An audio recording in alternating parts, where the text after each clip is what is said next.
Simulcast live from a KAKU Television Cable Channel 55, Studio B and 88.5 FM KAKU Radio at Halfway to Hell Plaza in downtown Kahului on the beautiful island of Maui. It's time once more for KAKU Live. And now here's the man who makes it all possible, Shaggy! Good afternoon, everybody, and welcome to the show. It's a little after 5 o'clock, and if you're joining us for the first time, where in the hell have you been?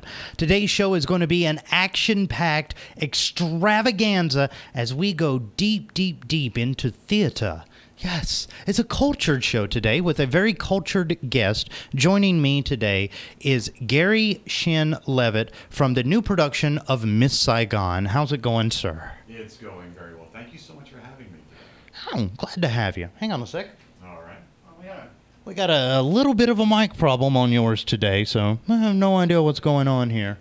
All right, now let's try that. How's it going, Gary? It's going very well. Thank you so much for having me here. See, it's always, and I was trying to tell you before the show, and nobody believes me when I say this show always starts off a little bit of a disaster, and we just get better. Well, then you have no over expectations. Exactly. Yeah, it's great. But that's a lot of what your life in theater is like, is when you start a project, you don't really expect perfection, but by God, by the end of that process, it better be perfect. Absolutely. And right now, I mean, you're working on Miss Saigon. Mm-hmm. How many times have you done this particular one? Well, this is the first time that Miss Saigon has been locally produced on Maui ever. Mm-hmm. And, we're very excited to be using all Maui talent for the show. And so ever since May, when we got this ball rolling and we decided that we were actually going to take this bull by the horns and run with it, it's been 6 days a week ever since. So for the last 15 weeks, that's all we've lived, breathed, and eaten was Miss Saigon. Wow. Yeah. So I'm going to go ahead and say that this is not exactly just a spare time hobby for you. No. Although, you have to really appreciate the commitment of all of the people involved because they all volunteer. This is all, they all have day jobs. I have a day job. We all have day jobs. And then we do this 6 days a week for 4 hours a night for 4 months to make this happen because we love it. Wow. Yeah. See, when you love something, it's not like you're really working at it. No. And when you happen to work with this type of people, with this group of people, every minute of it is fun. It's exploration. It's exciting. It's great. Oh, okay. Well, I want to get a little bit of background on you before we jump into the big old things happening around Miss Saigon. Sure. First off, Gary Shin Levitt. I hope I'm saying that correct. Yeah. Okay, because when we were writing it up, I'm like, his name is Leavitt? Yeah, leave it to Beaver, leave it to Levitts. I get all kinds of weirdness with that, but yeah. Oh, okay. Well, better than a name like Shaggy. Look how far it's gotten me in life. You're on the air. Good point. All right, then. But where are you from originally? I'm a transplanted New Yorker. Oh, God, another one.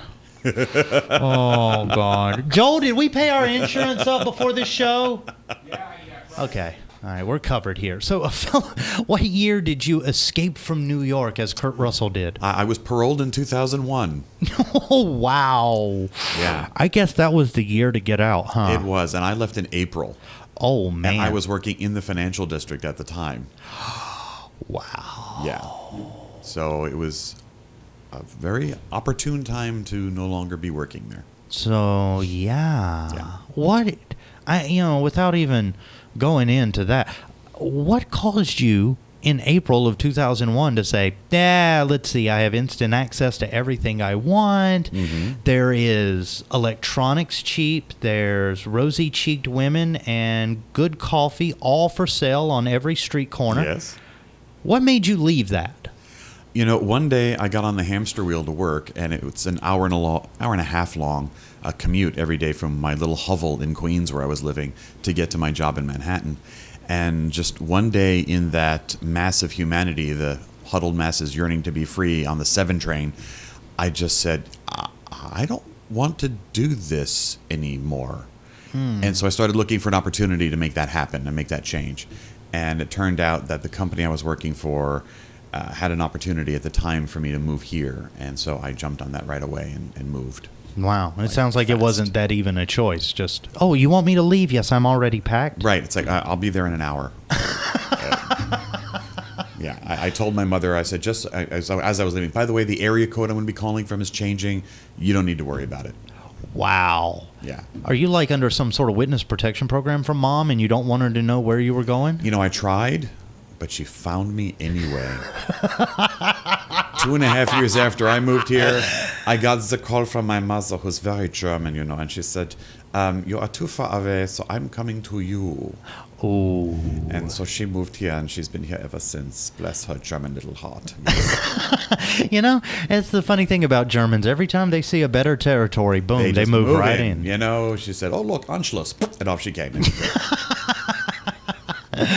Wow. Yeah. I mean, you never knew you were Czechoslovakian, huh? Who knew? Who knew these things? So you and your mom live here on Maui, and Yes. I'm taking it is an ideal life when you're thinking about the rat race of New York.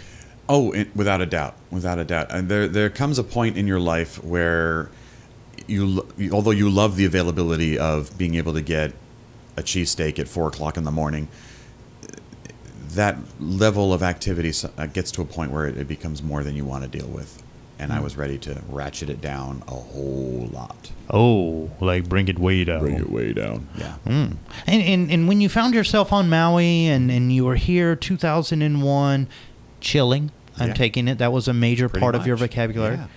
Did you go through what we like to call mainland decompression? To some degree, I did. I found when I first got here, I was still doing and moving and behaving at the New York pace and wondering why I was getting everywhere like 3 days ahead of everyone else. And I'm looking around going, what? You're just getting out of the car? I've already gone and gotten the food and are we there yet? What? I'm already on dinner. You're still doing breakfast from 2 days ago. What's going on here? And that was a mental change, and until I slowed down, and then my blood pressure came down, and it was all good. And once you made that adjustment, though, you it's kind of funny, and it's happened to me. I'm an East Coaster, but first, way further south than New York. You being an East Coaster, tell me if this happened to you. You actually find through this nice little laid-back Maui lifestyle that you're more productive, and the productivity that you have is actually more enriching. Without a doubt. You have more time to pour more energy into the activities that you choose to do, whatever those happen to be, rather than just, boom, okay, next, boom, okay, next, boom, okay, next. You can actually relish what you do and really take joy and pride in it, as well as take the time to get it done right. See, and all this time, everybody that comes over here, and there's countless other states. I think 49 of them.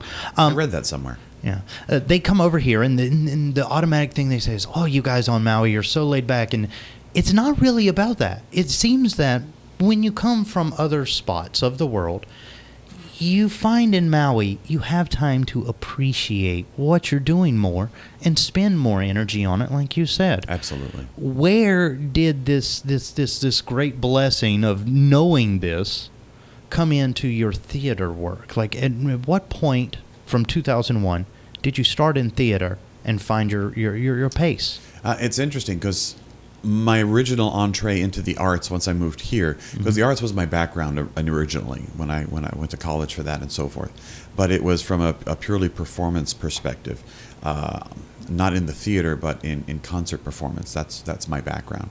And so when I first moved here, I took on a choir director's position at one of the local churches, and then I got involved with what was then the Maui Symphony Chorus, when we still had a Maui Symphony, and that became my arts experience while I was here.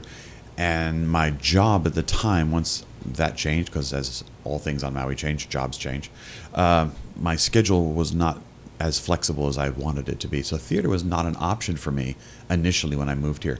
I did not set my foot back into theater on Maui until we did Les Mis last year. Wow. Yeah. So Les Mis was when your foot's in, so I can assume that after Miss Saigon, the rest of you followed. Oh, yeah.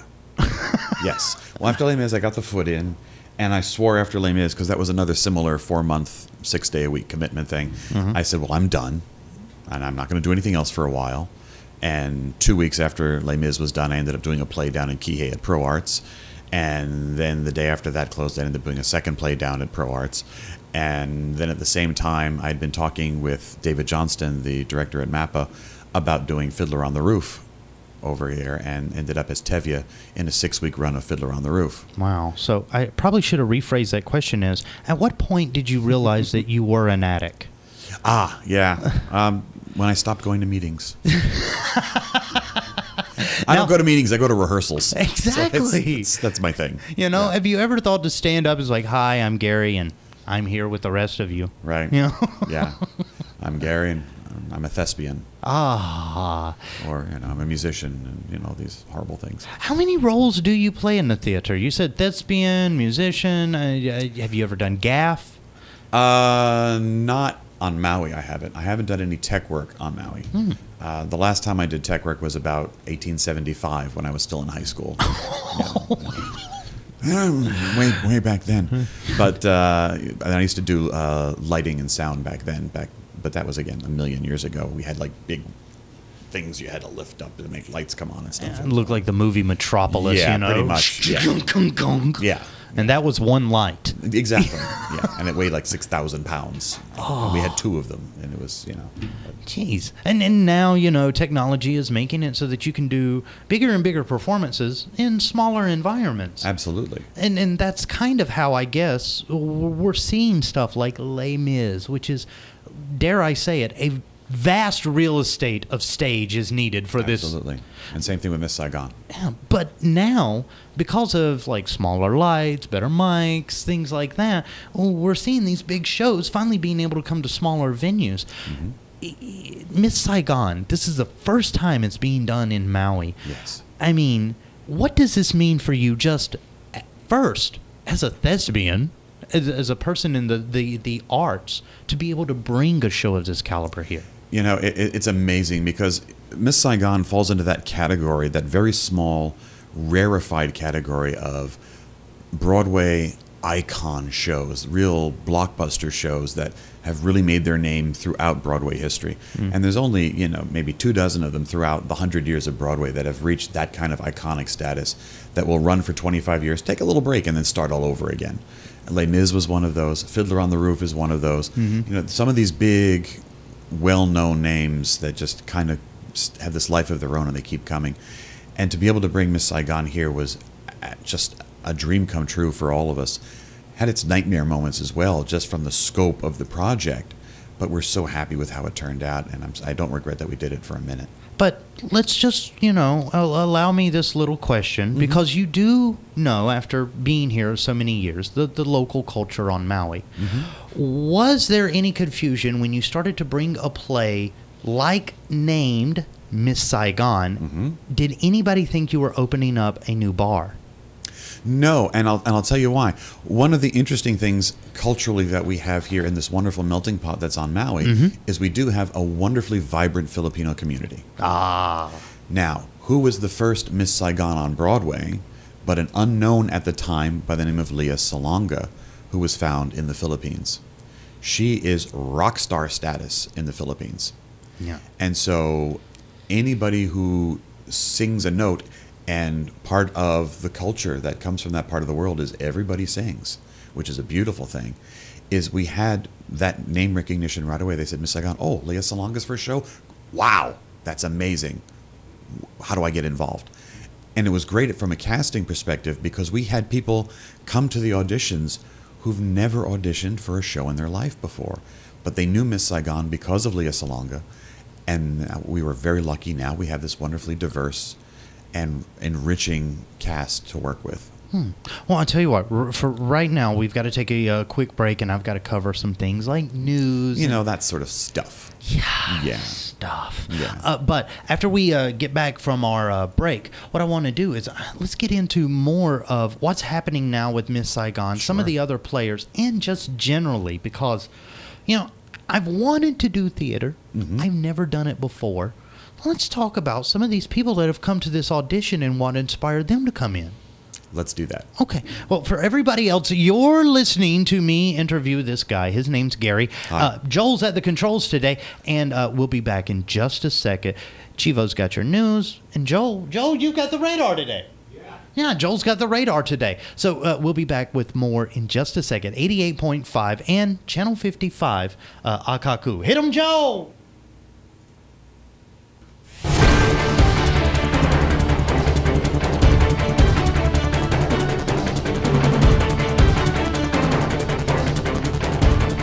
Maui County continues to assess damages sustained in the aftermath of Cyclone Iselle as the state works towards compiling a final estimate to be used in determining qualification for federal funding assistance. According to Mayor Arakawa, there is no financial estimate as of now, but there was some damage. Arakawa said that all of the forms will be compiled to a state total, and that will allow us to apply for FEMA funding as a state. Crews here on Maui continue to assess damage in areas like Ulupalakua, where wind and rain knocked down trees and power lines, and Hana, where storm surge affected coastal communities. A Pukalani man was charged with the robbery and assault of another man who reported that he was beaten in a Kahului parking lot last month. Bail was set at $25,000 for 23-year-old John Baker. He was charged with first-degree robbery and second-degree assault. Police said the robbery occurred at about 4 p.m. July 24th. The victim was walking near the Maui Seaside Hotel when he saw Baker sitting in the back of a pickup truck and waved to Baker. Then Baker and two others confronted the victim in the hotel parking lot, assaulted him, and stole his money. The victim required stitches after suffering a laceration to the right side of his head. An all-points bulletin had been issued for Baker before he was finally arrested Friday evening on charges of fourth-degree theft and resisting arrest. He was also arrested on a contempt of court warrant. The Students for Safety Club at Maui High School earned 4 awards and national recognition for their participation in an annual teen leadership training conference held recently in Kansas. The National Student Safety Program Annual Teen Leadership Training Conference is held each year to teach clubs new tactics and skills and to share resources that help to promote safe driving within their communities.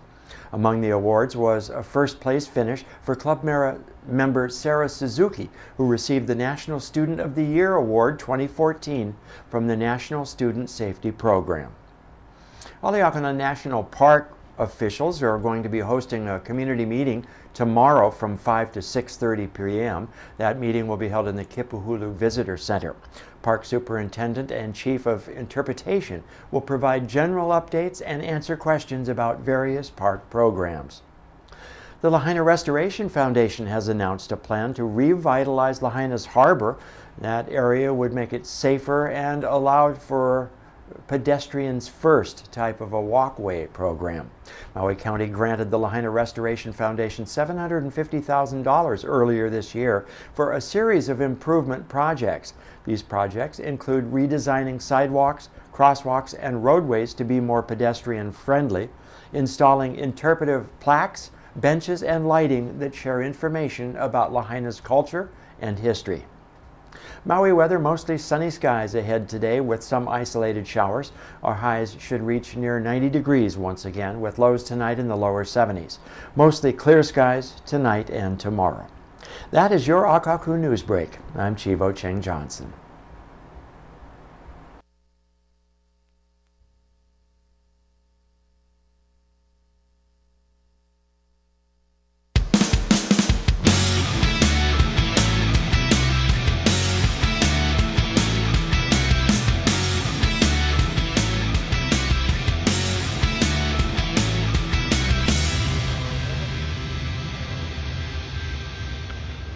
One of television's most enduring presences has passed away at the age of 96. Announcer Don Pardo, known for introducing Saturday Night Live for decades, died at his home in Arizona yesterday, the AP reports. The cause hasn't been revealed, though the Los Angeles Times notes that he broke a hip last year. Pardo began working in radio in the 1940s. Hired by NBC in 1944, he remained with the network for the rest of his career. He worked as an announcer for game shows like the original Jeopardy, as well as comedies, including Your Show of Shows.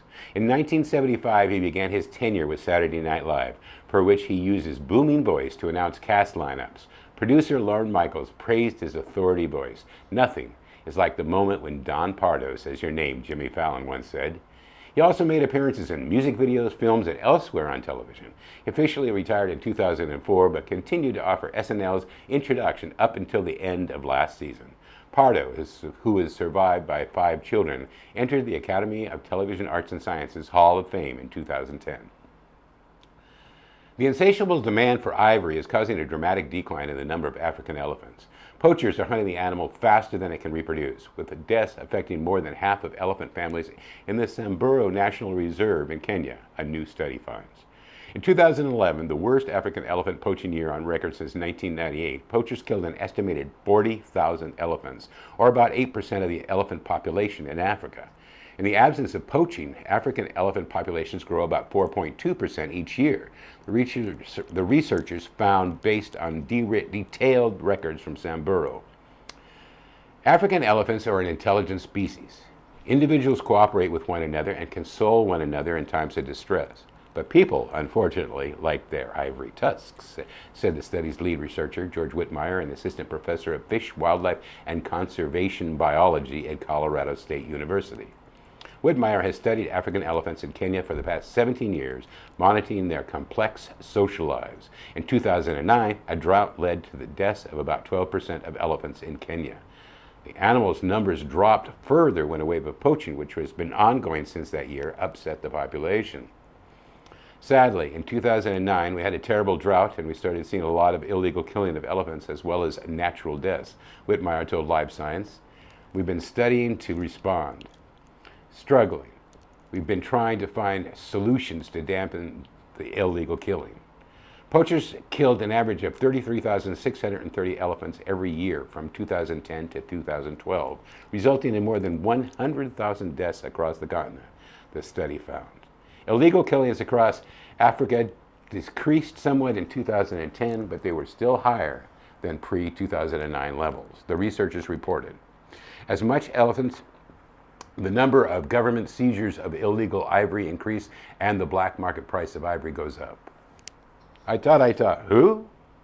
An owl flew into a 10-story window apartment in Coeur d'Alene, apparently opened a bird cage and killed one of 2 canaries inside. Sue Saucer says she awakened Sunday to find bird droppings and feathers all over her apartment. The Coeur d'Alene Press reports Saucer found the brownish, yellow-eyed owl between the wall and the chest of drawers on which the bird cage sits. It flew out the door and perched on their balcony railing long enough for them to take a few pictures. Don Saucer estimates the owl was 6 to 8 inches tall. Sue and Don Saucer found one of their canaries dead in the cage. The other seemed jumpy and anxious, they said. I understand why. An Idaho state wildlife expert says it's strange that an owl would be flying so high in an area without many tall trees, and surprising that would it enter a residence, much less open a bird cage. That is very unusual, she said. Don Saucer and said they'd likely leave their sliding glass door open on a summer evening, but plan to use twist ties to secure the door on the bird cage.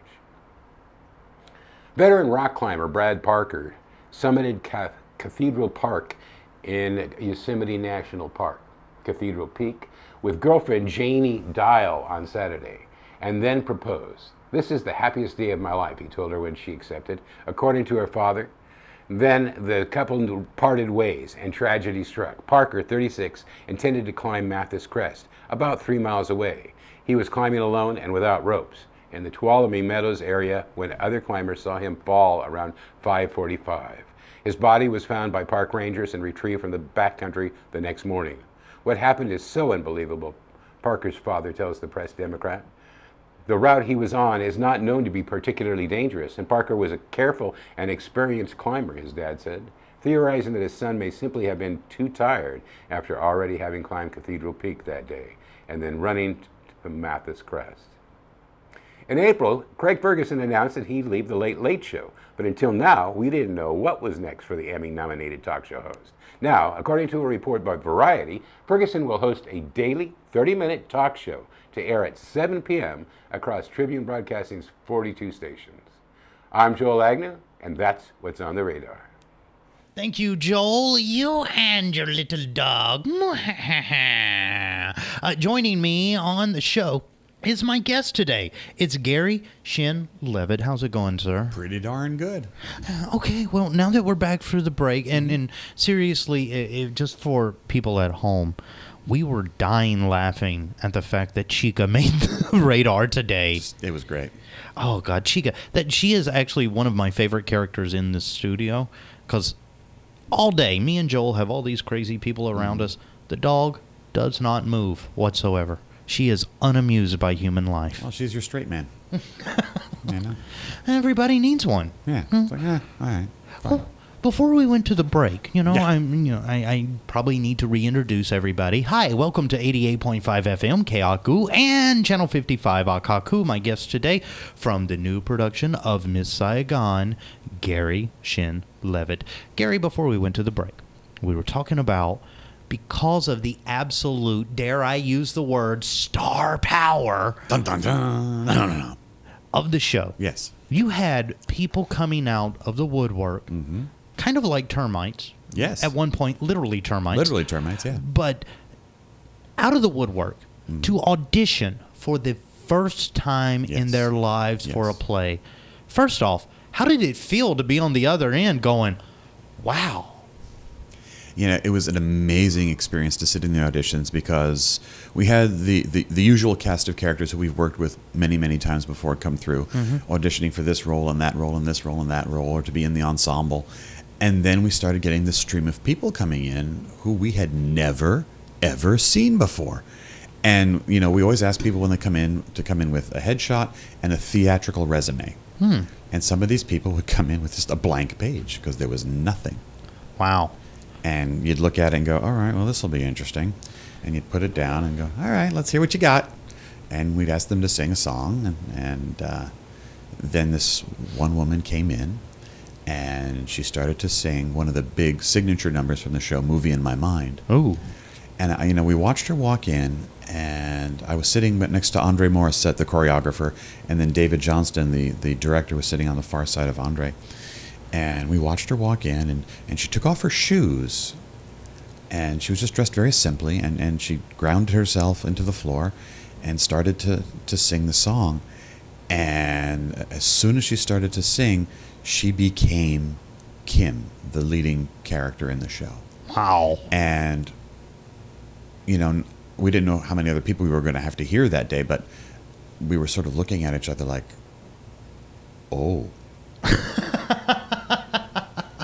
Oh my. And as it went on, we were getting more and more excited and desperately trying not to show that we were getting that excited. It's got to be hard for you, though. I mean, when you think about it, to see somebody become a character in you is sort of a life-changing metamorphosis. It's wonderful. It really is wonderful. You know, few people can follow that change. For you to see this caterpillar walk in the door and turn into a beautiful butterfly in front of you in character, how is it? What do you do to make yourself poker face at that moment? What I did was I had my arms crossed across my chest, and Andre was sitting directly next to me, and our elbows were sort of touching because of where we were sitting. And I started to, at first, just nudge him with the elbow.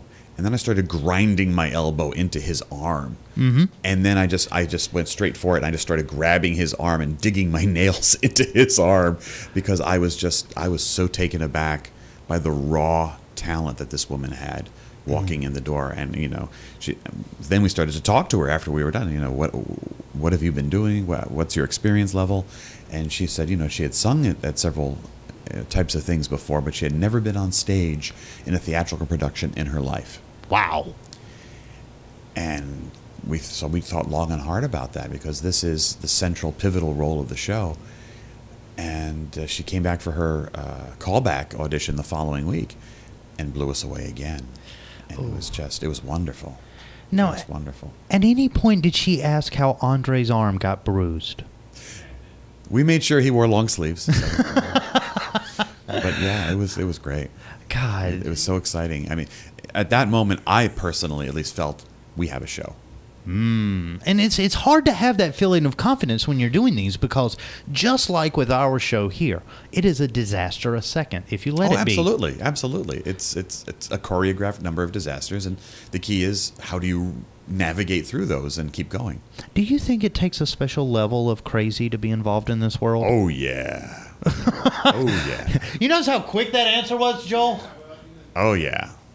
Wow. That level of craziness, let's talk about that real quick. How many crazies right now, certified, absolutely unfit to be in the public crazies, do you have involved in Miss Saigon right now? Well, let's say we have a cast of 46.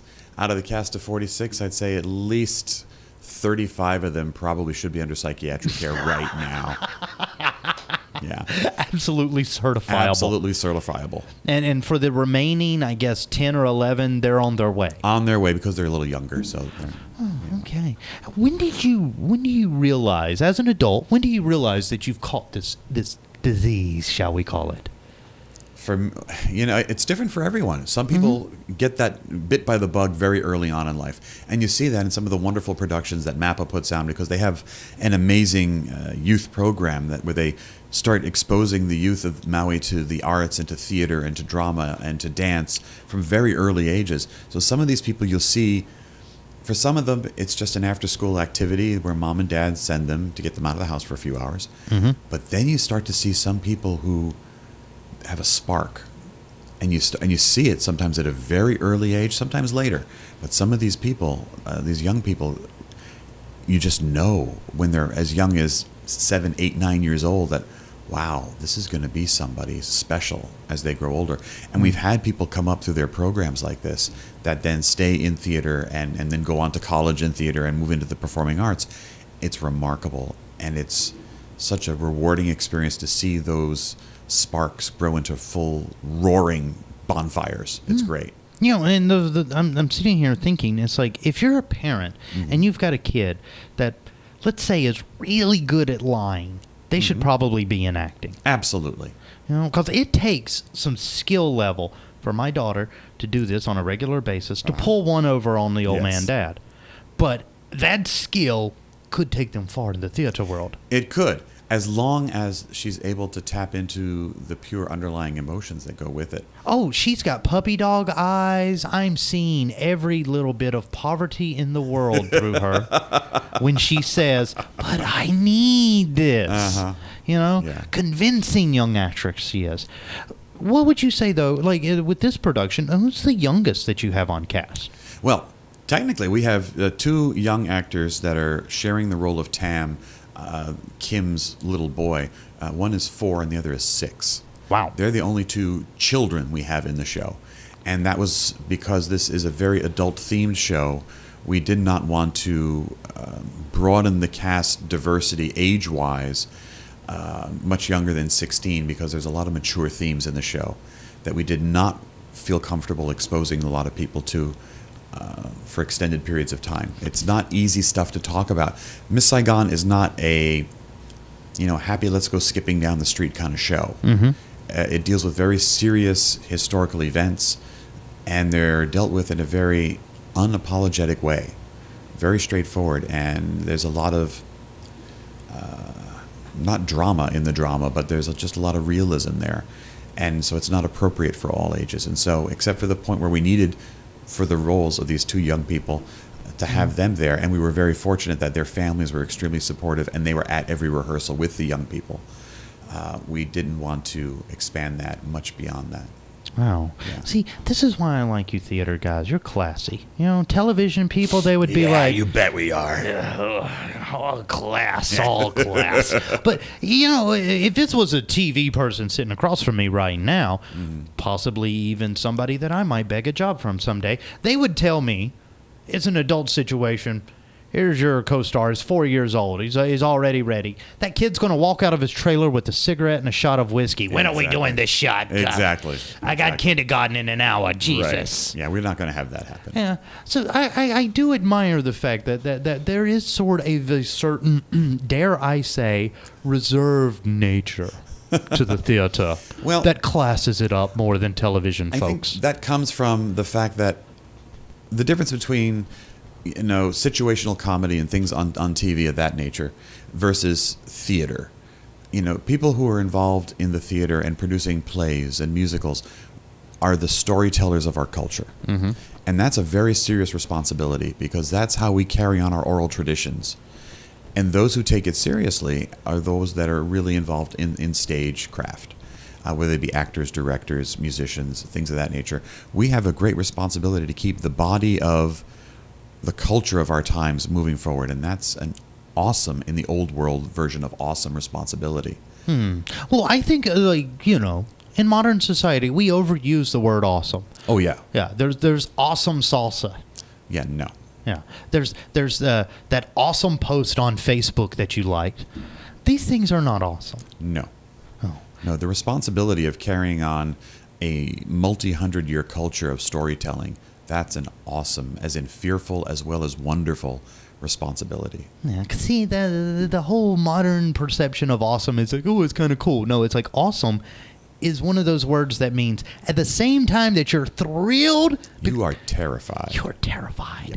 Yeah, she and the pants and everything. Absolutely. Oh, man. And this is the kind of play, Miss Saigon, really is at the heart of it. Absolutely. If you don't treat this with the reverence that it deserves, you're going to miss so much of the depth of what the show is really trying to get to. And just, I've got like 4 minutes here before the next break. Tell us real quick, because some people maybe have never even heard of Miss Saigon. Maybe even me. I've never heard of it. What is the whole crux of the story? What is the big, deeper meaning of Miss Saigon that people are going to walk away from? It when you get boiled down to it, it's a love story. And it's from two different perspectives. The love story of a woman who falls in love in a doomed romance that is bound to fail by its very nature and its very premise that it's built on. And it's the love story of a mother for her child and the lengths that she's willing to go to give that child whatever she can to make sure that that child has a successful life, which I think is what resonates with most people. Anyone who's a parent wants to give the best that they ever can possibly do for their child, and they're willing to go to extraordinary lengths to make that happen. And we see in Miss Saigon that Kim is willing to do unprecedented things to make sure that her son has the life that he deserves. So this is kind of like the Terminator, like she goes back in time and starts killing people? No, not quite. No. But she's willing to make some very serious sacrifices and walk through a very serious, journey of fire, to speak of, to make sure that her child gets what he needs. So this is not only just a musical journey, this is an emotional journey. It's a heavy emotional journey. Wow. Yeah. So if you're planning on coming to Miss Saigon, bring the tissues. Bring the tissues. You're going to need them. How many times did you say? Like on a tissue scale of 1 to 7, what are we at? I'd say we're at least a 5. Ooh. Yeah. That's a heavy one. It is. You get a lot of introduction and exposition in the first act. They give you an idea of what this world is that we're coming into for those who don't know. And unfortunately, we have as a collective society forgotten a lot of what was going on during the Vietnam War, during the fall of Saigon. And this helps bring all that back into focus again, which is why for some people this show's too difficult to watch. Then we get into the second act, and then we really start to see the story progress. And once you get into the second act, you can just get the tissues out. Oh, yeah. God. The music is heart-wrenchingly beautiful. And see, that's something that is so important to shows like this. And you have, at least right now, very confident look on your face that the musicianship that you're bringing to this show is actually worthy of the name Miss Saigon, because this has been performed everywhere. Are you comfortable? Are you right now? I mean, this is an honest question between two people that don't pay attention to the guys outside the glass. Okay, we're the directors here. Okay, are you nervous at this point? No. No? No. And the reason I'm not nervous is because the people who we've been blessed to work with in this show, from the 26 people playing in the orchestra in the pit to the 45 people in the cast, the 6 principals, have all committed themselves so deeply to a faithful rendering of this story and a very deep rendering of this story that we're very confident that the story that we're bringing forth is not only a tribute to the show and to the composers and the stories that we're trying to bring forth, but I put it up there with any production you would see anywhere on the mainland. Wow. Okay. Well, I'll tell you what, Gary, got to take a quick break. All right. And do one of our little fun segments of this show, because we were so deep right there, Oh, I know. I mean, ooh. All right. So we're going to lighten up the mood again. All right. And then come back after and let's talk some more details about Miss Saigon, some of the people that are involved, what they're doing, and of course, when people can check it out. All that stuff. Okay. Well, for everybody watching at home, get ready for it because it's back. Probably one of the weirdest segments that we've ever done on this network ever. How Dumb is America is coming up today. As a matter of fact, it's all about the media. Then, after that's over, we'll be back here in the studio with my guest today from the production of Miss Saigon that you can catch right here on Maui very soon. Gary and me will return right after this. You are watching Channel 55 KAKU and listening to us on 88.5 FM. Go ahead and hit it, Joel.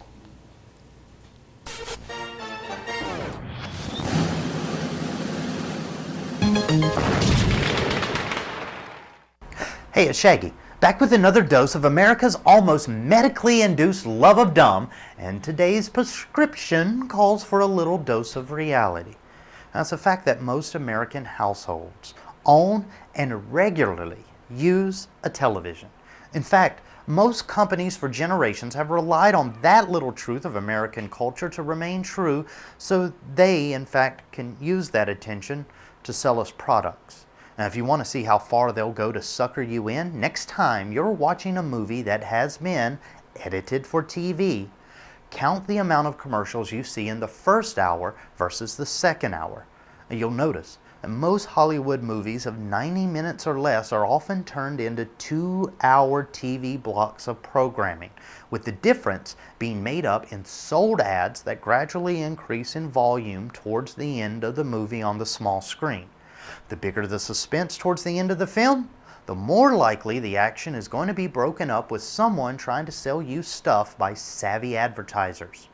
Now, Americans are a resourceful lot and have invented countless ways for these commercial breaks to be used more productively, such as going to the bathroom, surfing social media, reading quick online stories, and basically succeeding at doing the one thing advertisers hate. They're tuning out the ads. Now, don't think this is true? Check out this guy, Gary V., an ad agency owner stating the obvious truth of advertising. I think the most interesting thing is, I sit here and I see Refinery 29. I remember when I saw that 3 or 4 years ago, I'm like, oh, these guys are starting to get it. This kind of commerce, content, all of this stuff is starting to bleed together. And I think when you sum this whole thing up, this whole day, this whole movement, this whole conversation, the first thing I would say is this.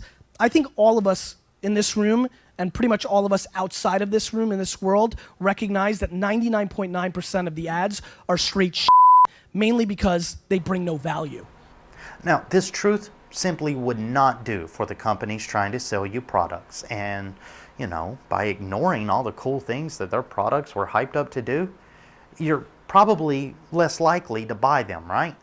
That's when our good friends in the ever-shrinking world of print came up with a deceptively clever idea. Why not, instead of using all of those news writing abilities to report on things people might actually care about, make bogus stuff up about products or facts surrounding situations these products could be used in, and present them in the exact same venue you would present a normal news story. This concept was named native advertising. It's in honor of all those times the Native Americans deceptively gave away magical beads for vast patches of white people's land. Wait, that was the English settlers who did that. So really, shouldn't we call it imperial advertising? Because like any world-dominating bound empire, native advertisers seek to mislead you into thinking that you're on the cusp of greatness as long as you buy into what they are selling, even if it means that you, in fact, will receive no benefit whatsoever. In fact, let me stop things right here and let you know that this segment has gotten me in trouble with people thinking that How Dumb is America is a terrible title for an educational series of shorts. Maybe it is. Or maybe it's absolutely genius to disguise a learning experience into 5 minutes of berating the country. Quite simply, you could say that our motto is education through massive doses of sarcasm. Now, this phenomenon of fake news has reached new heights this week when a story came out that even the gang at Facebook, America's most trusted source of news, began labeling native advertising and parodying news stories differently than legitimate news stories because users are simply too naive to know the difference. What does this mean at the end of the day for advertisers? Take it away, Gary. At the end of the day, we completely, for the last 100 years, collectively, have massively disrespected the end consumer. And we've tried to figure out ways to shove shit down their throats when they didn't want them. And the shift and the opportunity right now with the conversation that we're having is how do we start working a little bit harder and stop worrying about scale and start realizing that not all impressions are equal and start figuring out how to bring some sort of value to the end consumer so that they actually could care about the brand and the context of that brand impression actually may want them to do something, which is, oh, by the way, at the end of the day, we're here to sell shit and make them do things, and the way to do that is to care about them first. This care he mentioned has seen companies sponsoring stories on everything from Orange is the New Black, a Netflix series, and their women inmate statistic piece in the New York Times, to Pantene sponsoring of a BuzzFeed story entitled 12 Things Women Should Never Apologize For. How successful are these deceptive ads at getting you to click the link? That Johnson & Johnson story alone received over 20,000 shares on Facebook and 202 shares on Twitter, making being the type of woman that can shake that man right out of your hair one of the most successful ad campaigns for their hair care products. Now, is native advertising one of America's newest, dumbest ideas? I guess that depends on which side of the equation you're on. The fact that companies are willingly spending millions investing in ways to lie through otherwise reputable news outlets, that, my friends, is dumb. Now join me next time as we once again put on full body armor and do battle against the tides of dumb in America.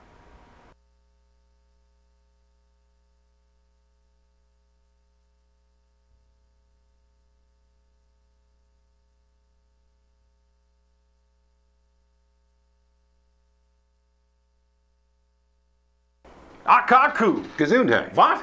What? Gesundheit. You sneeze, so I said Gesundheit. I didn't sneeze. I said KAKU. God bless you. Stop that! What? I'm not sneezing. I'm trying to tell you about Maui Community Media, or KAKU. It's this great place on Maui where you can inexpensively learn the art of shooting and editing video, learn how to work in a TV studio and in the field, and after you do, you can check out a camera and lighting and sound equipment to use for free. And when you're done, they'll run it for you on TV. And that is nothing to sneeze at. Oh yeah, KAKU. Very cool. Well, if you knew what I meant, why? I couldn't understand what you were saying. You were sneezing so much. For more information on how you can learn to shoot and edit and screen your own videos, call Maui Community Media at 871-5554 or go online at akaku.org and create for yourself what KAKU is. God bless you. Oh. 88.5 FM, and of course, it is KAKU, KAKU.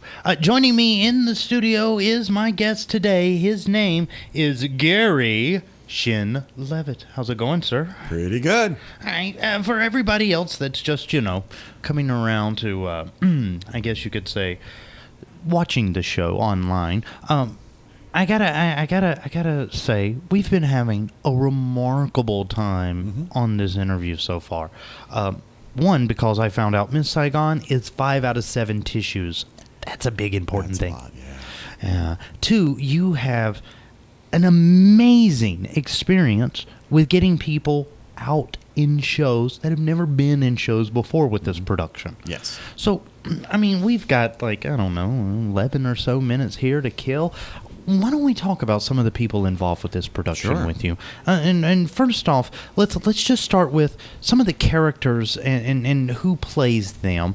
With our main one, the lady that auditioned for Kim. Kim. Mm-hmm. And her name is Sharon Zalzos. And she's turned into just this wonderful gem. And she's an amazing, amazing talent that just came out of nowhere. And we're just so happy to have her with us. And, if you come see the show this weekend, you'll definitely get to see and experience the raw power of her personality and her voice that she brings to the character. It's wonderful.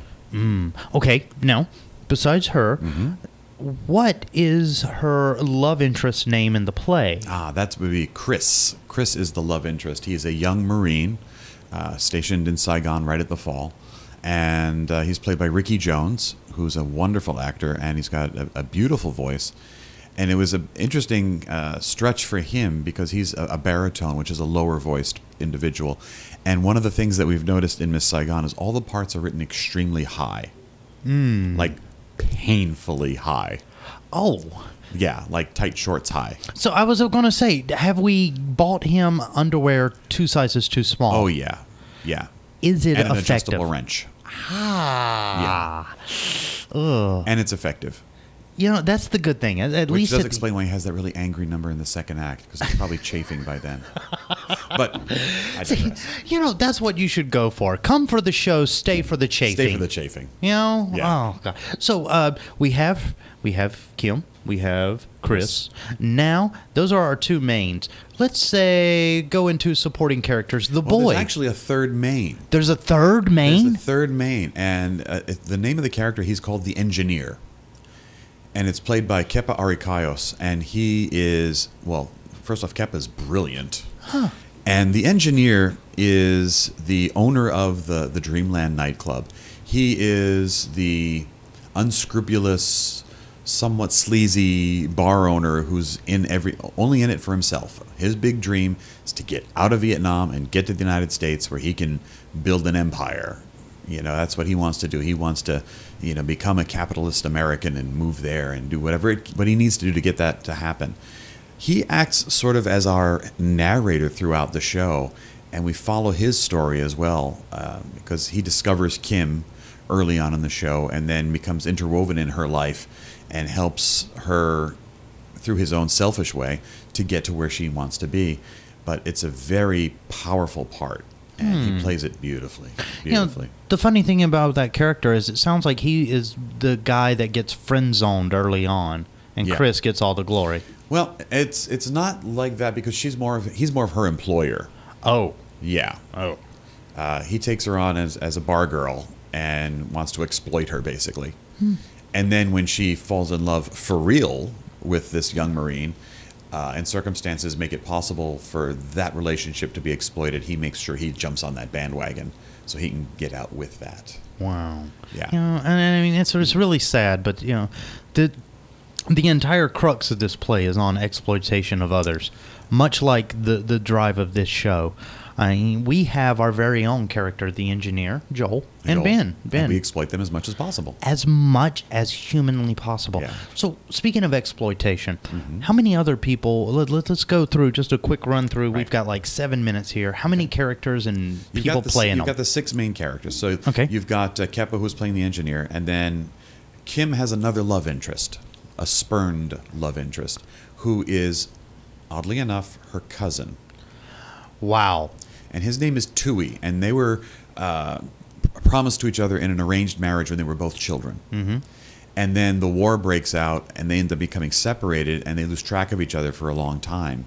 And when they come back together again, he has now switched sides and joined the Viet Cong and has become a rather important official, and now has found her and demands that she fulfill the wedding contract that their parents put together, but she's in love with someone else at this point, which leads to a rather stark confrontation, which I won't get into to give anything away in the show, but that's the moment that the tissues come in. that's the first moment the tissues come in. That's the first moment? That's the first moment. They come way throughout the See, show. because I was following everything you were saying, and I Yeah. was thinking, bam, grand finale. That's the first moment. That's the first moment where the tissue's going to come out.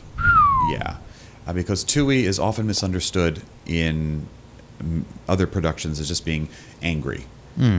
But I think what you find in Barry Kawakami, who plays the role of Tui in our show, is he's really discovered the sad, heartbroken side of this man who thought he had his life all arranged for him and he was going to be in love with, and he is in love with her very much, only to find that she doesn't love him. And how he reacts to that then becomes very problematic. Ooh. So you've got that. Now on Chris's side of the fence, he's got a very dear friend named John, who is in many ways his conscience, and sometimes tries to guide him back on the proper path when he isn't necessarily being the most stand-up guy. And that's one of the interesting things is Chris is not just a pure hero character. He doesn't always behave well. Really? Yeah. When he leaves Vietnam at the end of the war, although he does try to find her, he ends up marrying someone else back in the mainland, and that's the character of Ellen, played by Liana Locke. And Liana's role as Ellen is also often misunderstood because she's often just seen as the bitter woman from America, the bitter wife. And in fact, again, it's a very heartfelt and deep interpretation of the role, which is really refreshing. So you've got those 6 characters interplaying throughout the show, and then this huge ensemble, which sort of moves us along through the whole thing. What would you say is your favorite part of this particular production? You know, it's hard to say. From a purely theatrical standpoint, there's some big production numbers in the show that are just exciting to watch. There's the infamous helicopter scene where we recreate a helicopter landing on the roof of the U.S. Embassy in Saigon right at its fall so people can escape. And that was a hugely intricate number to put together because set pieces were choreographed as if they were people. Wow. I mean, we've got embassy gates that had to move as if they were individuals and things of that nature. And of course, the helicopter, which was the bane of everyone's existence, and all those types of things. Then you've got these heartwarming love songs like Sun and Moon and Movie in My Mind, which are gut-wrenchingly, achingly beautiful. See, it's got something for everybody. You really have the does. machismo moments, right? You do, absolutely. You know, these are war people in war times, and Yes. there's a war going on. Yes, there's a lot of that. And then you had the tender love Very side. intimate, very intimate. And then you have the caring maternal trying to provide for my kid's side. Yes, at all costs. At all costs. So once again, we're back to the machismo. Action! I cannot imagine anybody hearing all of this stuff that we're talking about. And like I said, never seen Miss Saigon. Thought it was a bar when we started this interview. Now Right. I know it's a play. If I'm listening to this for the very first time, this sounds like a good play to get my feet wet into the world of theater. It is. It's. If you're not emotionally moved by this, you need to go to therapy right away. Wow. I mean, this will make you feel deeply. It may not always be happy feelings, but you will feel deeply. So this is the world you've chose to work in. Bring people into an assembly and then break their hearts. Absolutely. Is your mother proud? This is a whole nother story. Is my mother proud? But yeah. You know, I would imagine there's a part of her that's like, yes, crush their spirit, son. Well, do the good job. she is German, so there is that. I gotta say though, Gary, thanks for coming on to the show today. Oh, my pleasure. Thanks for having me. I've had a lot of fun.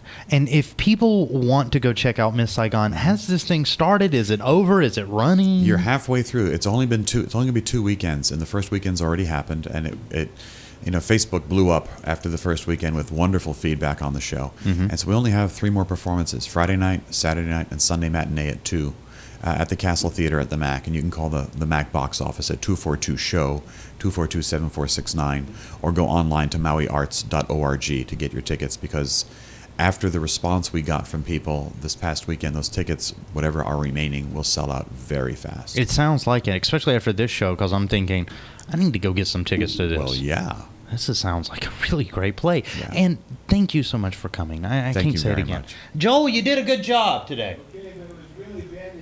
Okay, well, Ben did all of the work today. All right. Well, good job, Ben. So we have to thank Ben for being our engineer, and of course Joel Agnew, the Reverend Joel Agnew, for bringing me you as a guest, and not only just for being the Reverend and the cool guy that he is. If you want to check out this show, well, you can follow us on Facebook. You know how to do that. It's also up on the KAKU website, akaku.org. Tomorrow at 5 o'clock, what happens? Oh, boy. Well, we'll have a very extreme photographer who happens to be one of our coworkers then. You'll see some of his work, and we'll get to talk to him. His name's Shanti. That'll be tomorrow at 5 o'clock. You've been listening to us on 88.5 FM and watching us on Akaku Channel 55. Until tomorrow when we're all back here again today, big thank you from Ben. Say well, hey, Ben. And Joel. And, of course, me and Gary. Till tomorrow. Love you, mean it, Kate, and bye. For everybody else that's listening to us on the air for KAKU 88.5, we have a nice selection of some great music for you to wind down your evening to. Gary, is there anybody you'd like to say goodbye to before we're out? No, we're good. Thank you so much. Oh, man. I know you.